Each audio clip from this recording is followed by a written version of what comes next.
Hello, DeSoto ISD Algebra I scholars.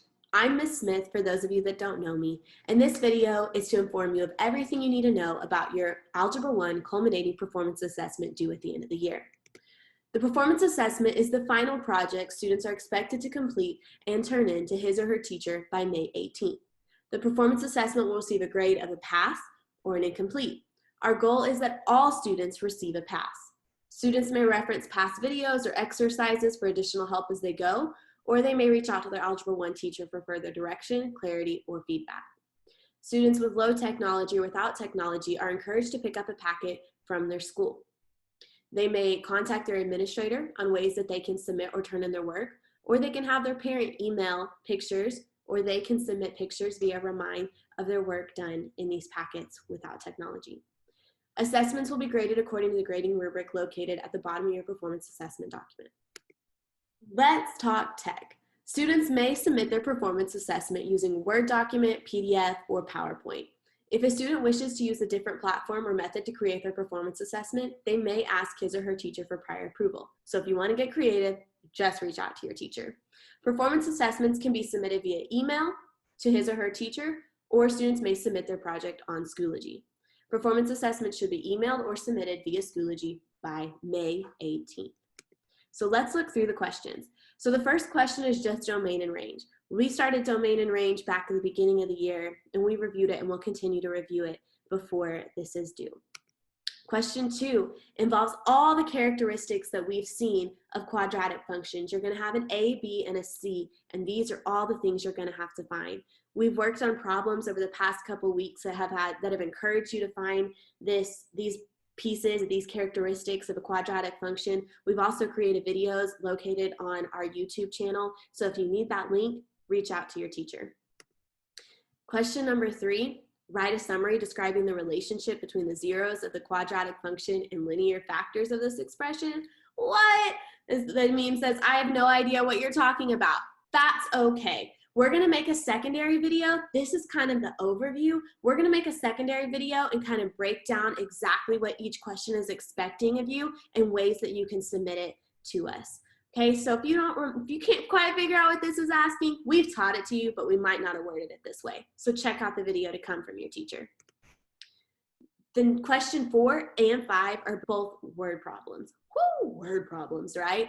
Okay, but you got this. You've been fully prepped in these past few weeks from your work on Khan Academy to be able to do these problems, and we're gonna use Desmos to help you make sure you get all your answers, or if you have the TI Inspire software, that's accessible too. But we're gonna go through all these problems in the video to come from your teacher. Again, word problems, we know you don't like them, but they're so good for you and they teach you how the math really applies to the real world. So we're gonna break them down with you. All of these will be graded on a grading rubric from a 0 to a 4. Each question, each part of each question will land somewhere between 0 to 4. The rubric can be located at the bottom of your performance assessment, which will be emailed and located in Schoology, and we'll go over that soon. So a 4 is if a student demonstrates mathematical understandings and processes beyond the performance assessment expectations. A 3, student demonstrates mathematical understandings and processes of performance assessment expectations. A 2, student demonstrates mathematical understandings and processes of performance assessment expectations with minimal error. 3, student demonstrates limited mathematical understandings and processes of performance assessment expectation. And a 0 is a student is unable to demonstrate mathematical understandings and processes of a PA expectation. We want everyone to get a pass, so we want you to stay in all of your problems, stay between a 2 and a 4. We know you can get a 4, so just reach out to your teacher. We're here to support you as you get this done. So let's look at how we submit this. You can submit this via email to your teacher. Nice and easy, send an email on over to your teacher. You can email it through Teams, or you can email it just directly to them. Or those of you that know how to get into your online student backpack, and if you don't know how to get onto it, reach out to us. We'll let you know. Okay, you can also submit it through Schoology. So you're gonna log into your backpack, and then you're gonna find the little Schoology button and open it up. You're gonna click Courses, find your Algebra I class, and then here you can see the Algebra I culminating performance assessment and rubric. So this document is going to have your questions and your rubric, so your expectations. Okay, so it's going to have your questions broken down for you, the exact questions that are on your performance assessment, and then the bottom of it is going to be your rubric for each question and the expectations that you're expected to meet.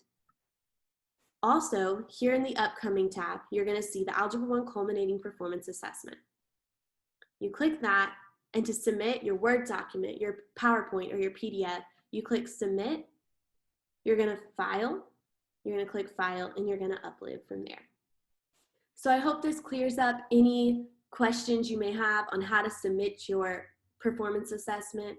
But again, reach out to your teacher if you need anything or you have further questions. We will be putting out a video for you to be able to see how the breakdown or the expectations of each problem will look, as well as remember, if you don't have technology, you may submit your project via the phone. You can contact your administrator for other ways to submit your assignment.